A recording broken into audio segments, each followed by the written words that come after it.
Mapapakinggan at mapapanood kami sa aming website twiz882am.com at dito maaari niyong i-download ang aming mga apps for iOS and Android para mapakinggan kami via internet audio. Live din po kami sa aming social media sa DWIZ882 Facebook page at sa aming YouTube channel.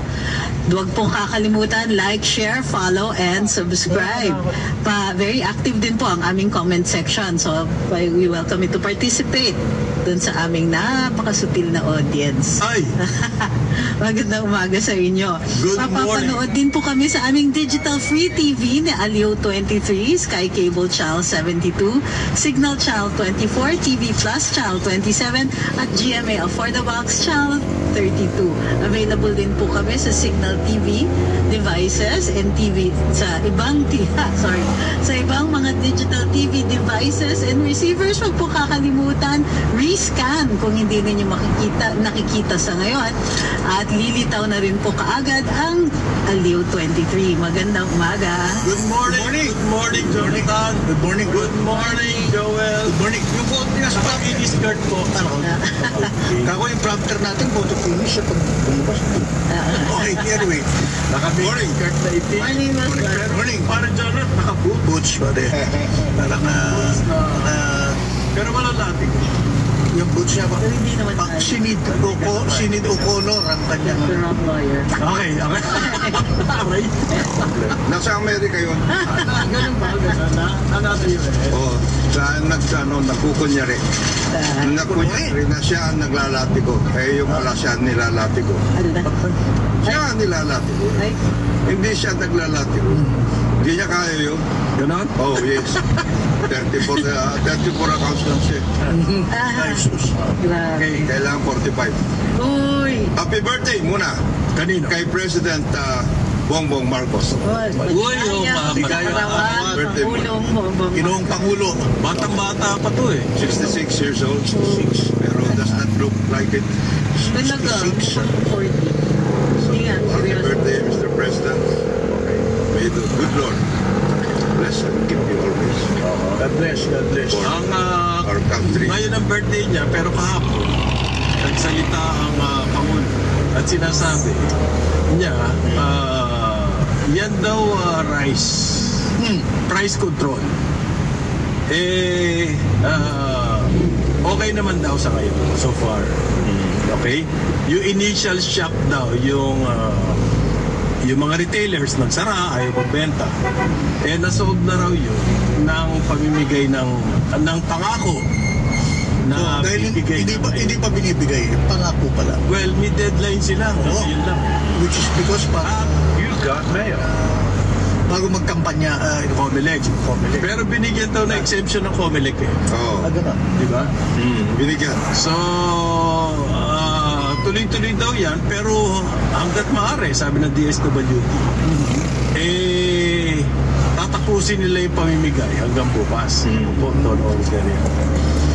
Hindi mahirap eh. Kasi paano ba pagpapamudpud pagbibigay? Dito pa lang sa Metro Manila yan. Yun nga ang problema niyan eh. Paano yung sa ibang lugar? Naku, Bisoy, paring Bisoy, abangan mo na. Ipagmamudpura ka dyan sa Parañaque. Sa Metro Manila. Metro Manila ka. Meron din sa mga ibang probinsya through DSWD. Kaya lang, siyempre, medyo may markups na hindi na nagagampanan kasi hindi naman lahat ng mga DSWD offices ay nakapag-prepara for this purpose. Pero more than the price control, as we mentioned dito sa atin sa programa, I understand that Presidente and the Department of Agriculture and all the other offices involved will also get into motion yung pinag-uusapan natin kahapon na binabanggit natin yung tungkol dun sa mag-tender sila sa mga hoarders.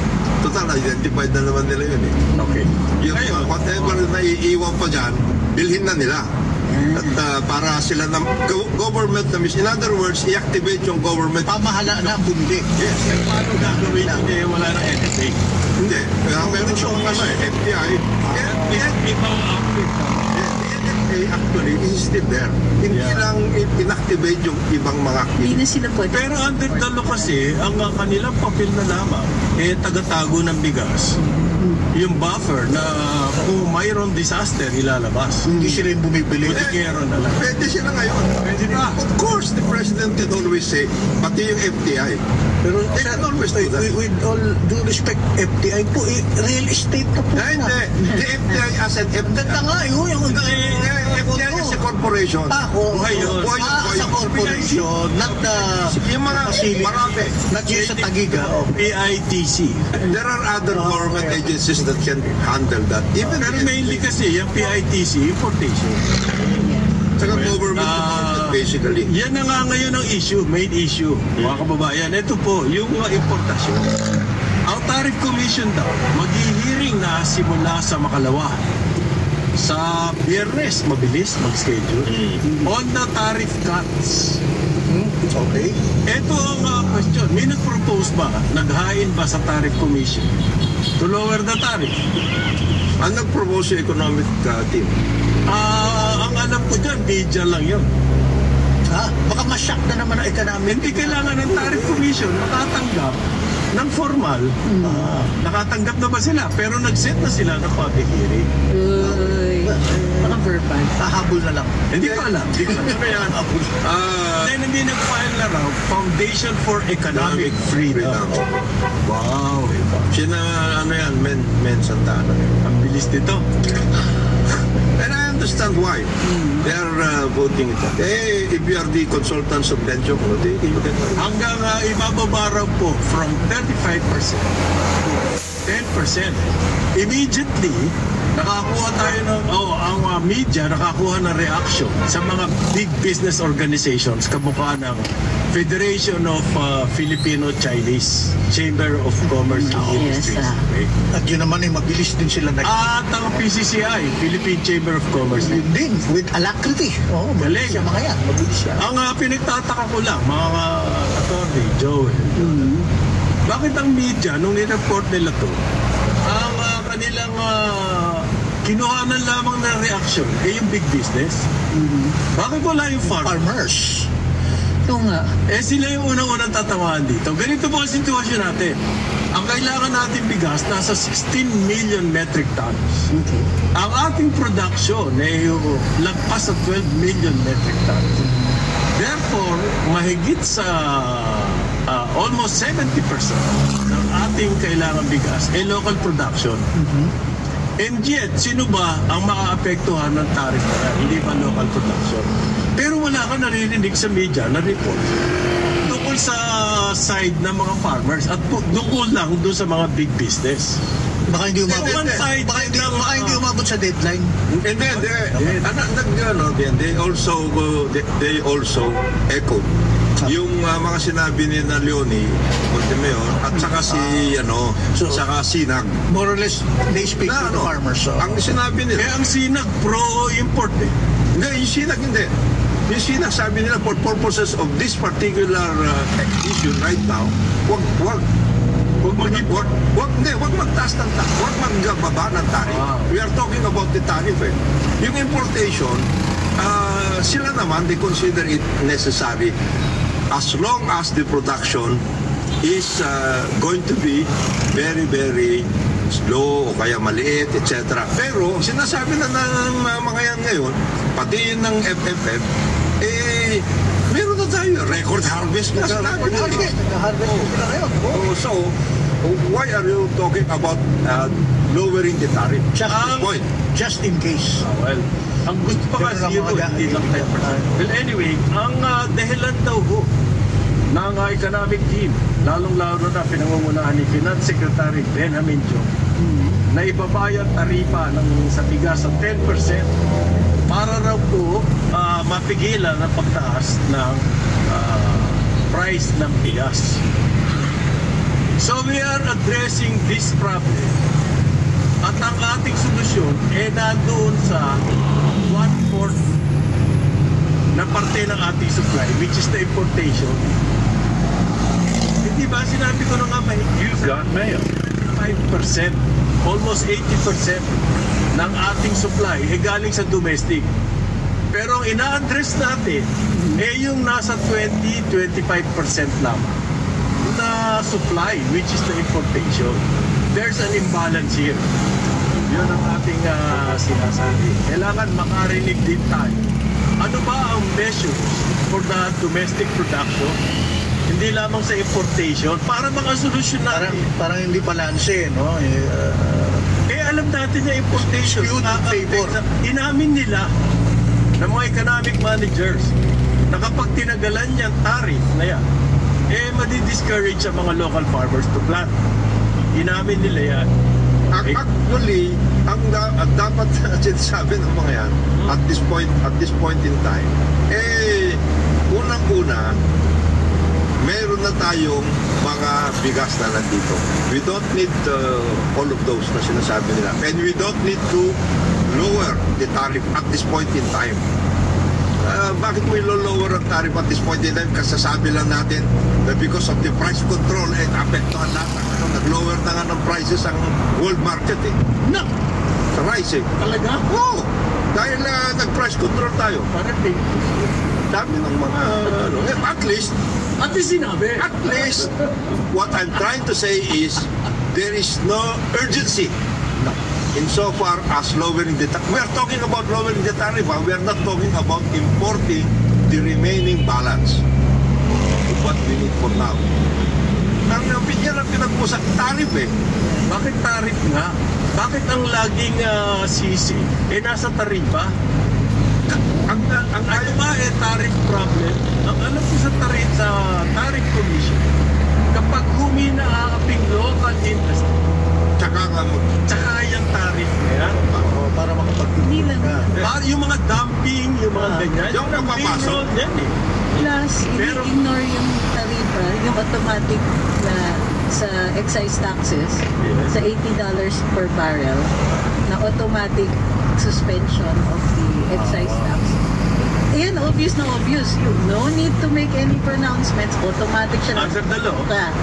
Pero itong pag pilitin natin sa yes, we're ignoring it actually. So ang tariff po, nasa bigas lang ang issue. Bakit yung tariff sa oil? Sa iba, di ba? Not just oil, pati. Ang sinasabi pati natin dyan, there is tendency, pag nagkaroon ka ng ganyang pagbabago, tuloy-tuloy. In other words, hindi na babalik sa dati yan. Mayroong ganyan na nangyayari sa ating kultura. Pag umakyat yung Pag umakyat, wala na yan. Pag bumaba, wala rin. Pagka nag-provisional, nagiging permanent. Saka meron ako sinadya. Yan po Foundation for Economic Freedom. It's a lobby group. So in other words, meron silang pinoproteksyonan na sektor. Lobby sila. Okay? Ngayon, kapag kayo ang naghain niya, sino yun nire-represent niya? Ang senior advisor namin, yung paborito ni Pat Joel. Sino? Globalization, privatization, etc. But you use lobby as a verb, as a noun, but you use it as a bad word. Bakit?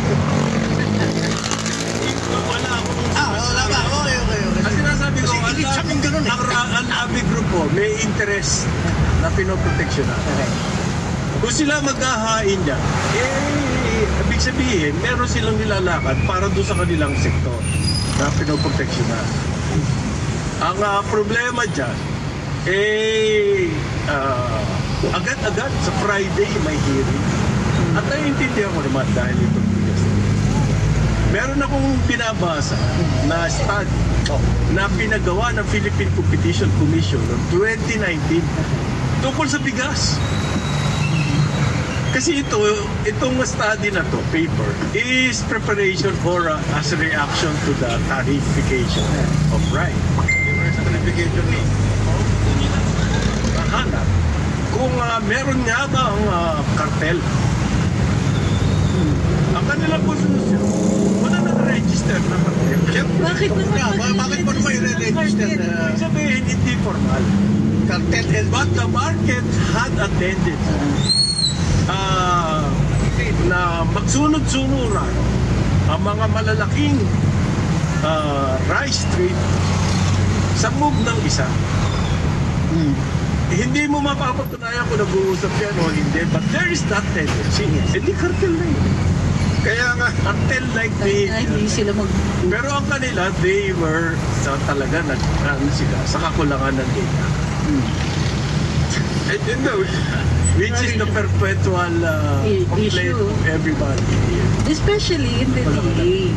Kasi even if they do have data, you go from one department to the other, maglipat-lipat ka ng departmento, magkakaiba sila.